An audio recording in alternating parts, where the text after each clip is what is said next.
ગુજરાત હાઈકોર્ટનો ચુકાદો મકાન ખરીદનારાઓને મોટી રાહત। હવે જમીનની કિંમત પર નહીં, બાંધકામ પર ખર્ચ પર જીએસટી લાગુ થશે।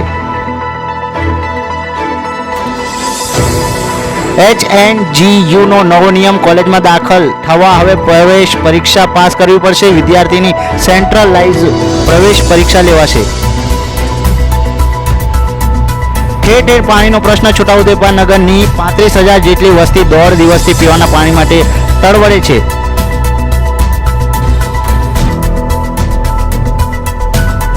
સુરતમાં તિરંગા યાત્રામાં જ ઊંધો રાષ્ટ્રધ્વજ પકડતા આપ કોર્પોરેટર સામે ગુનો નોંધાયો।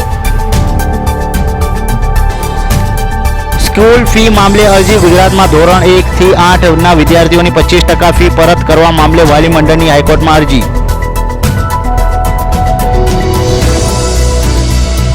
ગરમીના લીધે અમદાવાદના 50% ટ્રાફિક સિગ્નલ 1 થી 4 બંધ રહેશે। પ્રાયોગિક ધોરણે આજથી 2 દિવસ માટે અમલ કરવા નિર્ણય।